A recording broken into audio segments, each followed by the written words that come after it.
السلام علیکم ورحمۃ اللہ وبرکاتہ۔ الحمد للہ فاطر السماوات والارض جاعل الملائکۃ رسلا اولی اجنحۃ مثنی وثلاث ورباع یزید فی الخلق ما یشاء ان اللہ علی کل شیء قدیر۔ ما يفتح الله للناس من رحمة فلا ممسك لها وما يمسك فلا مرسل له من بعده وهو العزيز الحكيم، والصلاة والسلام على سيد الأنبياء والمرسلين وعلى آله وأصحابه أجمعين، أما بعد فأعوذ بالله من الشيطان الرجيم، بسم الله الرحمن الرحيم، وما يلقاها إلا الذين صبروا وما يلقاها إلا ذو حظ عظيم، وإما ينزغنك من الشيطان نزغ فاستعذ بالله إنه هو السميع العليم، صدق اللہ العظیم۔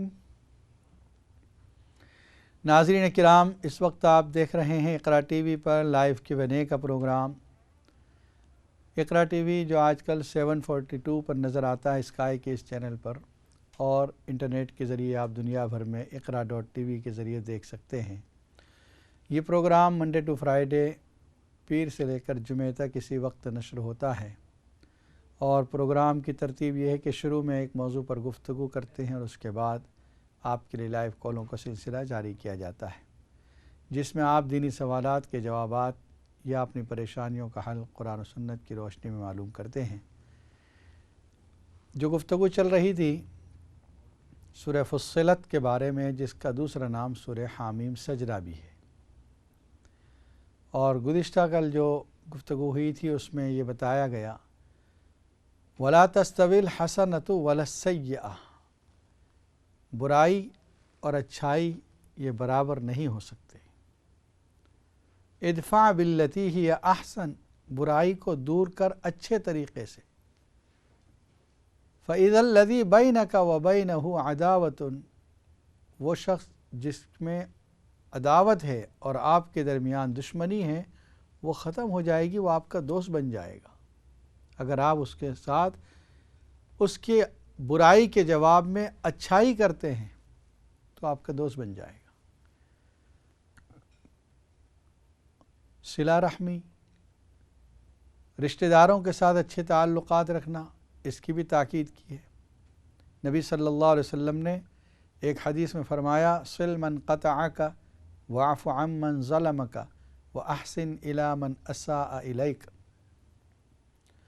اس شخص کے ساتھ رشتہ جوڑ جو رشتہ کاٹ رہا ہے، اس شخص کو معاف کر دے جو تجھ پر ظلم کر رہا ہے، اس کے ساتھ احسان کا معاملہ کر جو تیرے ساتھ برائی کا معاملہ کر رہا ہے۔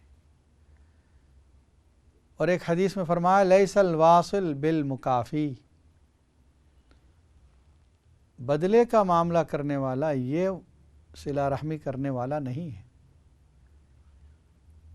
آج ہمارا جو عام ماحول ہے وہ یہی ہے، فلاں ہماری شادی میں آیا تھا، ہم اس کی شادی میں جائیں گے، ہم نے دعوت دی اور وہ نہیں آیا، اب ہم بھی نہیں جائیں گے۔ میں بیمار ہوا تھا، فلاں آدمی آیا تھا، اگر وہ بیمار ہوا تو ہم جائیں گے، اگر وہ نہیں آیا تھا میرے بیمار ہونے پر، ہم نہیں جائیں گے۔ گویا ہمارے تعلقات بدلے پر ہیں، لین دین پر ہیں۔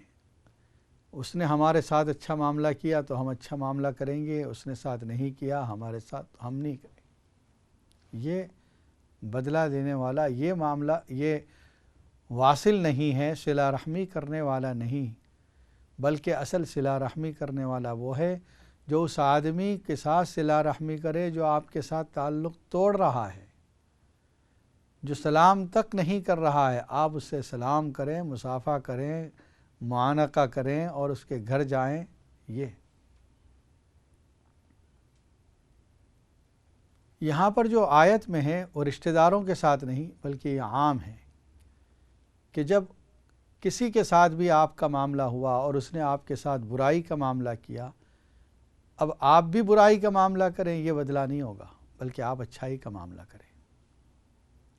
نبی اکرم صلی اللہ علیہ وسلم کی زندگی آپ دیکھیں، سیرت کے اندر مکی زندگی میں دیکھیں، طائف کے سفر میں دیکھیں، اور مدینہ طیبہ کی زندگی میں دیکھیں، سلام اس پر کہ جس نے گالیاں کھا کر قبائیں دیں، سلام اس پر کہ جس نے پتھر کھا کے پھول برسائے۔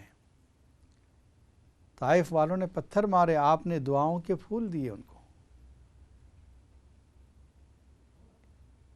ایک مرتبہ نبی اکرم صلی اللہ علیہ وسلم مال غنیمت تقسیم فرما رہے ہیں، ایک شخص آیا، کوئی دیہاتی تھا، اس نے آپ کے گلے میں چادر ڈالی اور اس کو کھینچا زور سے۔ صحابہ کہتے ہیں کہ آپ کی گردن پر اس چادر کے کھینچنے کے اثر تک پڑ گیا، اور کہنے لگا یا محمد، آپ دوسروں کو دیتے ہیں، مجھے نہیں دیتے۔ آپ نے فرمایا پھر چھوڑ دے میں تجھے دیتا ہوں۔ پھر آپ نے اس کو مال دیا۔ اس نے ایسا معاملہ کیا تھا، بدتمیزی کا معاملہ، سختی کا معاملہ، پھر بھی آپ نے اس کے ساتھ احسان کیا۔ اس آیت کے اندر، چونکہ یہ آیت اس دور کی آیت ہے جس میں ابھی کافروں کے ساتھ لڑنے کی اجازت نہیں دی گئی ہے، بعد میں دوسری سورہ شورى جو آ رہی ہے تیسرے نمبر پر، اس کے اندر اجازت ملے گی۔ اس لیے اس وقت معاملہ یہ ہے کہ آپ ان کے ساتھ درگزر کا معاملہ کریں، اچھائی کا معاملہ کریں، لیکن یہ معاملہ کرنا بڑا مشکل ہے۔ اسی لیے آگے کی آیت میں ہے وَلَا يُلَقَّاهَا إِلَّا الَّذِينَ صَبَرُوا، نہیں حاصل کر سکتے ہیں اس مرتبے کو مگر وہی لوگ جو صبر کریں، اپنے آپ پر کنٹرول رکھیں ایسے معاملات کے وقت کہ سامنے مخالف سخت معاملہ کر رہا ہے، آپ اس کو سختی کا جواب سختی سے نہیں بلکہ اینٹ کا جواب اور پھول سے دے رہے ہیں، پتھر کا جواب پھول سے دے رہے ہیں۔ وَمَا يُلَقَّاهَا إِلَّا ذُو حَظٍّ عَظِيمٍ، بڑے نصیبوں والے اس معاملے کو کریں گے، یعنی بہت نصیبے اور مرتبے والا شخص ہوگا جو اس طرح ٹریٹ کرے گا دشمنوں کو، ظالموں کو، سختی کرنے والوں کو، برائی کرنے والوں کو، اس طرح ٹریٹ کرنے والا۔ وَإِمَّا يَنزَغَنَّكَ مِنَ الشَّيْطَانِ نَزْغٌ فَاسْتَعِذْ بِاللَّهِ، جب دشمن انسانی کا ذکر آیا ہے تو دشمن نفس، دشمن ایمان کا بھی ذکر آ رہا ہے۔ وَإِمَّا يَنزَغَنَّكَ مِنَ الشَّيْطَانِ نَزْغٌ، اگر تجھے شیطان کوئی وسوسہ ڈالے، فَاسْتَعِذْ بِاللَّهِ، اللہ کی پناہ مانگ لے، إِنَّهُ هُوَ السَّمِيعُ الْعَلِيمُ، بے شک اللہ سننے والا، جاننے والا ہے۔ دیکھیے، جو انسانی دشمن ہے اس کے ساتھ تو یہ کہا گیا کہ اچھائی کا معاملہ کر لو، اور یہ بھی اجازت دی ہے کہ اگر اس نے کوئی ظلم زیادتی کی آپ اس کے ساتھ اتنا معاملہ کر سکتے ہیں، بدلہ لے سکتے ہیں۔ لیکن جہاں ذکر آیا شیطان کا، اس وقت یہ کہا جا رہا ہے کہ اب اللہ سے پناہ مانگو، تم اس کو مقابلہ بھی نہیں کر سکتے اور تم اس کے ساتھ کوئی اچھائی کا معاملہ بھی نہیں کر سکتے، اس لیے کہ یہ نظر نہیں آتا، یہ دل میں وسوسہ ڈال رہا ہے۔ پہلا دشمن جو تھا وہ آپ کے جسم کو تکلیف پہنچا رہا تھا، یہ دشمن جو ہے وہ آپ کے ایمان کو تکلیف پہنچا رہا ہے، آپ کے ایمان کو لے جائے گا، آپ کا ایمان کھینچ لے گا، آپ کے اندر کفر، شرک، نفاق، شک، شبہ یہ ڈال دے گا۔ اس لیے فرمایا کہ اس کا مقابلہ تم نہیں کر سکتے، اللہ سے پناہ مانگو، اللہ کی پناہ مانگو تم اس سے بچنے کے لیے۔ گویا اللہ کی مدد کے بغیر تم اس دشمن کا مقابلہ نہیں کر سکتے۔ اس طرح کی آیت اس سے پہلے سورہ انفال میں بھی موجود ہے، سورہ اعراف کے آخر میں خُذِ الْعَفْوَ وَأْمُرْ بِالْعُرْفِ وَأَعْرِضْ عَنِ الْجَاهِلِينَ وَإِمَّا يَنزَغَنَّكَ مِنَ الشَّيْطَانِ نَزْغٌ فَاسْتَعِذْ بِاللَّهِ إِنَّهُ سَمِيعٌ عَلِيمٌ۔ پہلی آیت میں یہ حکم دیا جا رہا ہے خُذِ الْعَفْوَ، معاف کر دو، یہ انسانوں کا معاملہ ہے، معاف کر دو، وَأْمُرْ بِالْعُرْفِ اچھائی کا حکم کرو، وَأَعْرِضْ عَنِ الْجَاهِلِينَ جاہلوں کو آپ اگنور کر دو، اعراض کرو ان سے، وَإِمَّا يَنزَغَنَّكَ پھر یہاں بھی وہی طرز ہے، وہی اسٹائل ہے کہ اگر شیطان کی طرف سے کوئی وسوسہ آئے تو پھر اللہ کی پناہ طلب کر لو۔ إِنَّهُ هُوَ السَّمِيعُ الْعَلِيمُ اب سورہ فصلت کے اندر بے شک اللہ سننے والا اور جاننے والا ہے، جو کچھ آپ کے ذہن میں آپ جو بول رہے ہیں وہ سن رہا ہے، اور جو کچھ آپ کر رہے ہیں اس کو جاننے والا ہے۔ سمیع لأقوالکم اور علیم بأفعالکم تمہاری باتوں کا سننے والا، تمہارے اعمال کا جاننے والا ہے۔ آگے جو آیت ہے اس میں اللہ تعالیٰ نے یہ بتایا کہ یہ تمام چیزیں قدرت کی نشانی ہیں، چاہے رات ہو، چاہے دن ہو، چاہے سورج ہو، چاہے چاند ہو، یہ سب چیزیں قدرت کی نشانیاں ہیں۔ ان کو اس اعتبار سے دیکھو، عبرت کی نگاہ سے، کہ اتنی بڑی مخلوق کو اللہ نے پیدا کیا ہے، اتنی بڑی گرمی دینے والی مخلوق۔ ابھی پورے یورپ میں پریشان ہیں لوگ گرمی سے کہ اتنی زیادہ گرمی کبھی نہیں ہوئی، اتنی گرمی آ رہی ہے۔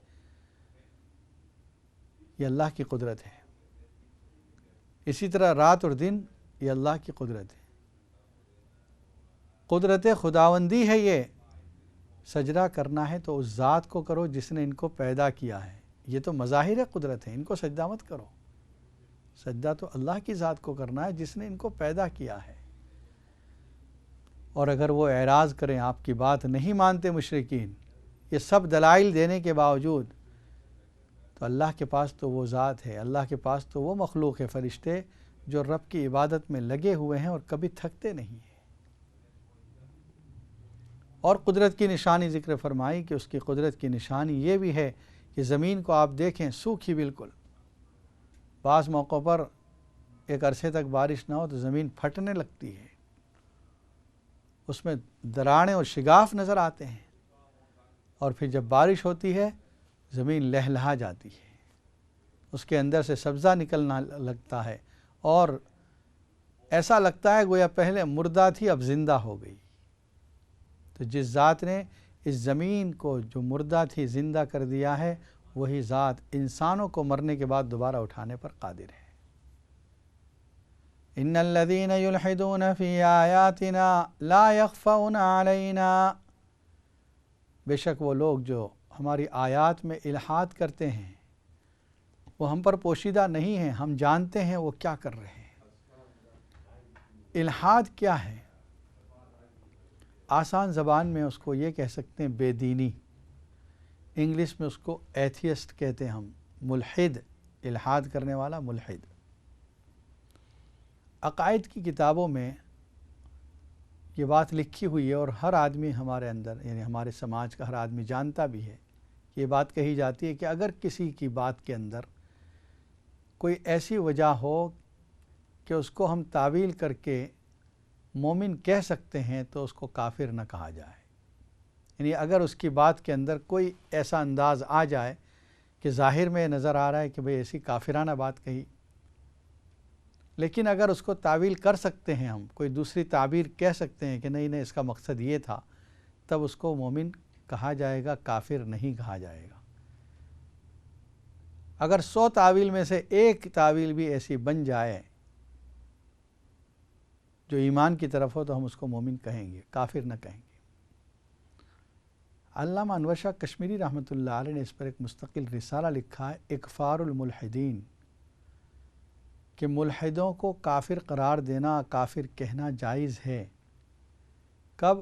جبکہ ان کی باتیں اس قدر بے دینی کی ہوں کہ وہ اصولیات دین کا انکار ہو، جو دین کی بنیادیں ہیں اگر اس پر زد پڑ رہی ہو تو ان کو کافر کہہ دینا جائز ہے، اس میں کوئی حرج نہیں۔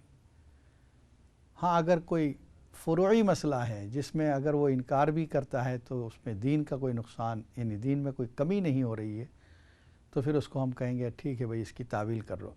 لیکن اگر دین پر زد پڑ رہی ہے، اصول دین پر، توحید، رسالت، فرائض، آخرت، جنت، جہنم، نماز، روزہ، زکوٰۃ، حج، اس پر زد پڑ رہی ہے اس کو وہ جڑ سے کاٹ رہا ہے تو پھر اس کو کافر کہہ دینا چاہیے کہ یہ کافر ہے، اپنے عقائد کافرانہ ہے اس کے۔ جیسے آج کل بہت سے لوگ جو یہ کہہ رہے ہیں کہ صرف قرآن سمجھنے کے لیے عربی جاننا کافی ہے، نہ دینی معلومات کی ضرورت ہے، نہ سیرت کی ضرورت ہے، نہ حدیث کی ضرورت ہے، ڈائریکٹ قرآن سے اب سمجھنے کا دعویٰ کر رہے ہیں، اور ایسی ایسی باتیں انہوں نے ایجاد کی ہیں کہ آپ حیران ہو جائیں۔ دین کے اندر دین کے نام سے وہ یہ سب باتیں کر رہے ہیں۔ ایک آزاد خیال ہے ان کا، تو کہنا ہے کہ ٹوٹل سنتیں 25 سے 27 ہے، بس اس سے زیادہ کوئی سنت نہیں ہے۔ اور جو شخص وہ ان کا یہ بھی کہنا ہے کہ اگر دین جو ہے وہ عقل میں نہ آئے تو وہ دین نہیں ہے، مطلب ہر عقلی چیز جس کو طبیعت چاہتی ہے وہ دین ہے، باقی کوئی چیز دین نہیں ہو سکتا۔ یہ سب کافرانہ خیالات ہیں۔ کچھ ایسے بھی ہیں جنہوں نے قربانی کا انکار کر دیا ہے، کچھ ایسے بھی ہیں جو نماز کے جماعت سے پڑھنے کے قائل نہیں، صرف جمعے کی نماز جماعت سے پڑھنے کے قائل ہیں، اور وہ سب دلائل کے ساتھ کہتے ہیں کہ یہ دلیل ہے، یہ دلیل ہے، یہ آیت ہے، یہ۔ اگر آپ ان کی باتیں سنیں تو حیران ہو جائیں، لیکن وہ کیا ہے؟ گمراہ ہے۔ اسی کو الحاد کہا گیا، بے دینی کہا گیا، اور جو لبرل کلاس ہے اس میں یہ بہت زیادہ ہے۔ یہ فتنہ پھیلتا جا رہا ہے اور بہت عجیب و غریب انداز میں پھیل رہا ہے۔ یہ جو آج کل سوشل میڈیا بھی چل رہا ہے، اس کے علاوہ ڈیجیٹل میڈیا جو چل رہا ہے، اس کے ذریعے سے ان کی باتیں دنیا میں پھیلتی جا رہی ہیں، اور ان کے فالوورز بھی ہیں، ان کو ماننے والے لوگ بھی ہیں جو ان کو صحیح سمجھ رہے ہیں۔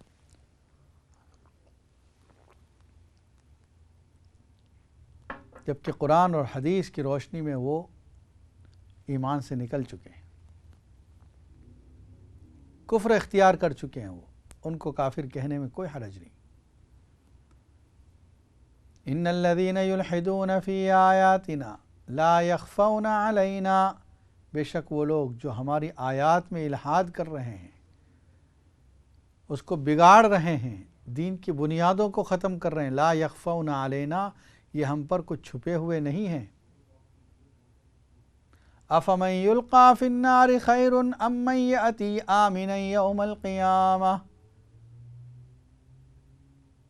افمن یلقی فی النار، بھلا وہ شخص جس کو جہنم میں ڈالا جائے گا، خیر ام من یأتی آمنا یوم القیامہ، یا وہ آدمی بہتر ہے جو قیامت کے دن جہنم سے امن کا پروانہ لے کر آئے گا۔ یعنی ان دو آدمیوں میں کون بہتر ہے، جس کو جہنم میں ڈالا جائے گا وہ، یا جس کے پاس جہنم سے آزادی کا پروانہ ہے وہ؟ اعملوا ما شئتم، تم جو چاہو ابھی عمل کر لو، دنیا میں تمہارے لیے وقت دیا ہوا ہے۔ اعملوا ما شئتم، جو چاہو تم عمل کر لو۔ مفسرین نے لکھا یہ اعملوا امر کے لیے نہیں ہے کہ تم کر لو، بلکہ دھمکانے کے لیے ہے کہ کر لو جو کرنا ہے، بعد میں انجام اس کا بھگتنا پڑے گا۔ انہ بما تعملون بصیر، بے شک اللہ تعالیٰ جو تم کر رہے ہو اس کو دیکھ رہا ہے۔ ان الذین کفروا بالذکر لما جاءہم وانہ لکتاب عزیز، بے شک وہ لوگ جنہوں نے اللہ کی کتاب کا انکار کیا جب ان کے پاس آ پہنچی، وَإِنَّهُ لَكِتَابٌ عَزِيزٌ، اور وہ ایک زبردست کتاب ہے۔ کیسی زبردست؟ لا يأتیہ الباطل من بین یدیہ ولا من خلفہ، باطل اس کے پاس نہ آگے کی طرف سے آئے گا نہ پیچھے کی طرف سے آئے گا۔ آگے کی طرف سے آنے کا مطلب ظاہری الفاظ بگاڑ دیے جائیں، اور من خلفہ کا مطلب یہ ہے کہ اس کے معنی کے اندر کچھ تبدیلی کر دی جائے۔ اللہ نے محفوظ کر دیا ہے قرآن کو، باطل اس کے آگے بھی نہیں آ سکتا، اس کے پیچھے بھی نہیں آ سکتا۔ اس کے الفاظ کی بھی اللہ نے حفاظت کی ہے، اور اس کے معنی کی بھی اللہ نے حفاظت کی ہے۔ آپ دیکھیں دنیا بھر میں اس وقت ہزاروں نہیں، لاکھوں نہیں، ملینوں کے اعتبار سے حفاظ موجود ہیں، حافظ قرآن موجود ہیں، جنہوں نے پورے قرآن کو اپنے سینے میں اتار لیا ہے، یاد کر لیا ہے۔ چھوٹے چھوٹے بچے جن کی زبان بھی عربی نہیں، قرآن جو عربی میں ہے اس کو جانتے ہیں، اس کو یاد رکھے ہوئے ہیں، اور پورا قرآن پڑھ سکتے ہیں بغیر دیکھے ہوئے۔ یہ کیا ہے؟ اللہ کی طرف سے جو حفاظت ہے اس کا وعدہ اس طرح پورا ہو رہا ہے۔ تنزیل من حکیم حمید، یہ قرآن نازل شدہ ہے اللہ کی طرف سے جو حکیم اور حمید ہے، حکمت والا ہے، اس کی تعریف کی ہوئی ہے۔ ما یقال لک الا ما قد قیل للرسل من قبلک، یہ جو آپ کو تانے دے رہے ہیں، کبھی جادوگر کہہ رہے ہیں، کبھی شاعر کہہ رہے ہیں، کبھی مجنون کہہ رہے ہیں، آپ کو وہی باتیں کہی جا رہی جو پہلے لوگوں کو کہی گئی، یعنی آپ سے پہلے رسولوں کو بھی اس طرح کی باتیں کہی گئی۔ وَإِنَّ رَبَّكَ لَذُو مَغْفِرَةٍ لِلنَّاسِ عَلَىٰ ظُلْمِهِمْ وَإِنَّ رَبَّكَ لَشَدِيدُ الْعِقَابِ، آپ کا رب ہے جو ان کو معاف کر دیتا ہے، اور آپ کا رب ہے جو سزا بھی دے گا۔ یعنی ان کو جو کچھ کہا جا رہا ہے یہ کہنے دیں، ایک وقت آئے گا جب اللہ کے سامنے حاضر ہوں گے، اس وقت ان کو سزا و جزا ملے گی۔ ان ربک لذو مغفرۃ وذو عقاب علیم، صفت جمال بھی ہے اور صفت جلال بھی ہے، اللہ نے ایک ہی آیت کے ایک ٹکڑے کے اندر رکھ دی ہے کہ وہ ذو مغفرت بھی ہے اور ذو عقاب علیم بھی ہے، دردناک عذاب دینے والا بھی ہے۔ وَلَوْ جَعَلْنَاهُ قُرْآنًا أَعْجَمِيًّا لَقَالُوا لَوْلَا فُصِّلَتْ آيَاتُهُ، اسی لفظ فصلت دوسری مرتبہ آیا، شروع میں کتاب فصلت آیا، یہاں پر لفظ فصلت دوسری مرتبہ آیا۔ اگر ہم اس قرآن کو عجمی میں نازل کرتے، نان عرب زبان میں ان لوگوں پر نازل کی جاتی، مکہ والوں پر، تو کیا کہتے؟ اعجمی و عربی، کہتے لولا فصلت آیاتہ، اس کی آیتیں کھول کر کیوں نہیں بیان کی گئیں، یعنی ایسی زبان میں کیوں نہیں نازل ہوا جو ہم سمجھ سکیں۔ ہم تو عربی ہیں اور یہ کتاب تو عجمی ہے، رسول عربی ہے اور یہ کتاب عجمی ہے، نان عرب، یہ کیسے ہو سکتا ہے؟ قل هو للذین آمنوا ھدی وشفاء، فرما دیجئے پیغمبر صلی اللہ علیہ وسلم کہ یہ کتاب قرآن مجید ان لوگوں کے لیے جو ایمان لائے ہیں ہدایت کا ذریعہ ہے اور شفا کا ذریعہ ہے۔ قرآن مجید اللہ تعالیٰ نے ہدایت کا ذریعہ ہے، کئی مرتبہ کہا، سورہ بقرہ کے شروع میں پہلی آیت ذالک الکتاب لا ریب فیہ ھدی للمتقین، یہ کتاب ہدایت ہے پرہیزگاروں کے لیے، یعنی جو ہدایت حاصل کرنا چاہتے ہیں ان کو نفع دے گی یہ کتاب۔